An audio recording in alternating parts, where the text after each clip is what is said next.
Will you please introduce today's speaker? And while she's coming to the podium, let's give our head table a round of applause. Good afternoon. As we celebrate Mardi Gras today, I cannot think of a more appropriate speaker to come before you to share her story. It's my honor to get to introduce Judge Ruby Davis, who has served as a district court judge here in Jefferson County since 2021. And I'm not going to steal her thunder and spoil her story for you because it's way more powerful from her than it would be from me. But I do want you to know her story doesn't begin with becoming a judge. It began a long, long time ago. And as we reflect on Mardi Gras and its symbols today, I want you to think of the colors of Mardi Gras and how it impacts in with her story. Purple representing justice, gold representing power, and green representing faith.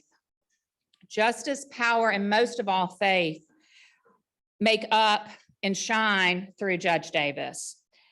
Mardi Gras is about celebrating what we have and celebrating in abundance before we begin our time of reflection and sacrifice. Judge Davis will fill you today with abundance, and I hope you will be sustained by her inspiration. Judge Davis.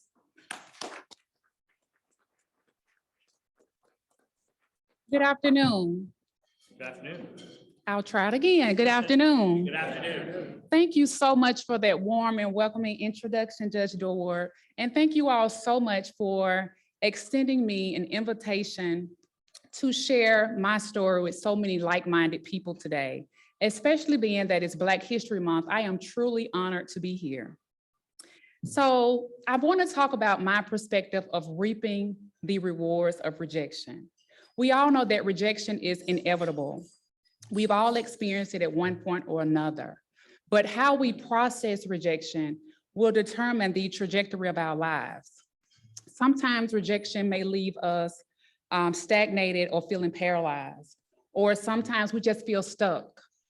I have law school friends who did not pass the bar exam on the first attempt, and they've never taken it again because of the way the rejection made them feel.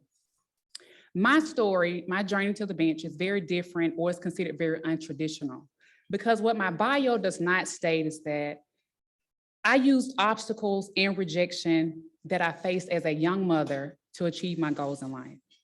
I became a mother as a high school senior. So you all can imagine the rejection, the ridicule, and the different obstacles that I faced at that early age. So many people had so much to say about my decision. So many people told me that I made the biggest mistake of my life. I could not go much further, but I did not allow the rejection, the gossip, and the ridicule to determine how I raised my daughter. I raised my daughter to be a woman of faith, tenacity, and she has character. And today she's a college graduate with a thriving career in New York City. Now I do have a slideshow. You may have to help me, J.W. Yeah, that's okay. So here's a picture of my daughter and myself. She is my inspiration. So from high school, I went straight into corporate America by day, undergraduate studies by night. I began applying for positions once I graduated from college because I was qualified and I had experience.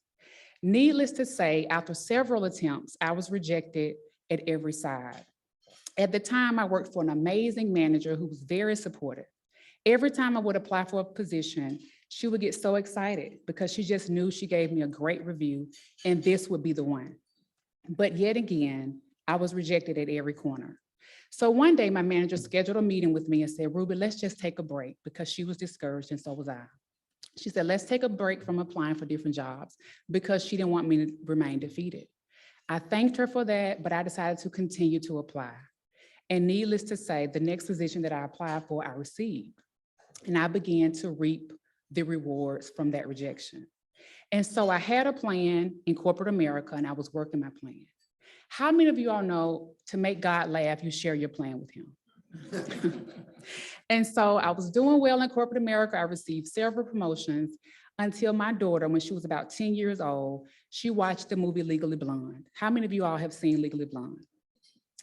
Legally Blonde changed my life. My daughter was at my sister's house for the weekend. I picked her up and she said, Mom, you should go to law school. You'll make a great attorney. I had a plan. So of course I said, no way, I have a plan. I can't go to law school. Needless to say, I decided to do a lot of research and prayer, and I enrolled in law school. And so there I was, a single mother with a middle school age daughter trying to become an attorney. Everyone told me when I started law school, I had to sacrifice my leisure time. I didn't do it.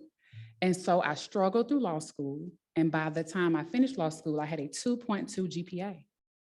And so I received an email from the dean who basically told me, based on statistics, I did not have what it took to pass the bar unless I can complete a list of things that I wasn't able to complete. And so I decided to use the email from my dean as motivation to prepare for the bar exam. And so I prepared for the bar exam for maybe 4 months. I completed over 4,000 practice questions. And needless to say that I passed the bar exam on my very first attempt.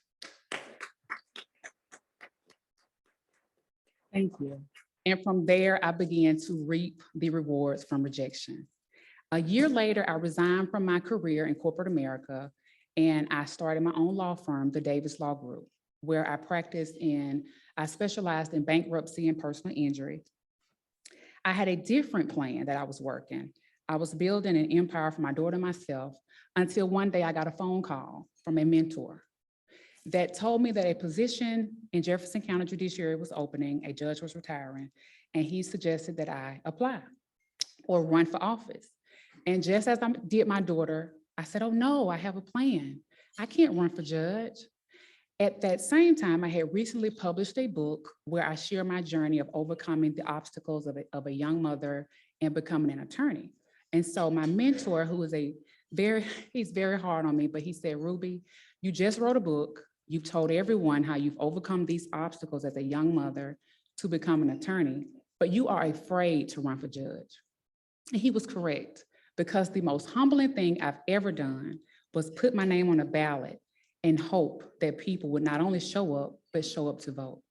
But needless to say, I gave it a lot of thought and prayer, and I decided to run for office. Running for office was so much fun. I met a lot of amazing people of whom I'm still friends with today. I ran a successful campaign, and I was elected to the bench 2 years ago. So I am indeed reaping the rewards of rejection. So today I serve as Jefferson County District Court Judge in the Civil Division, where I take care of cases that involves money and problems, okay? Nothing criminal, which was very intentional. I hear matters that involves garnishments, breach of contracts, and evictions. And each day my prayer is to seek justice, love mercy, and walk humbly as I serve the people of Jefferson County. My first year on the bench, I took a trip to Africa. That trip literally changed my life.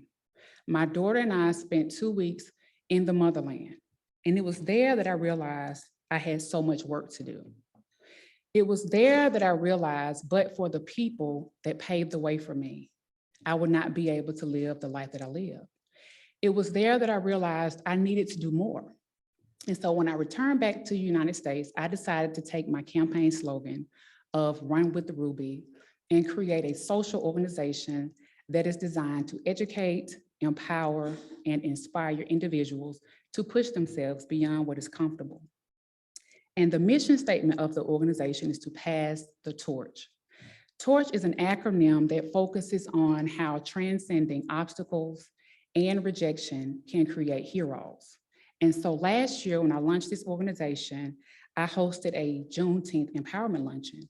And I was able to create a space for like-minded people to interact, network, and glean from one another. And that was so important to me because for many years, my mentors were the people that allowed me to have seats at a table where I didn't sometimes belong. And so I created that space so that can continue on for generations. And so I'm planning the next conference or luncheon in June in this very room. And so I just want to share my story, and hopefully it encourages everyone. And if you have any questions, I'm here for questions.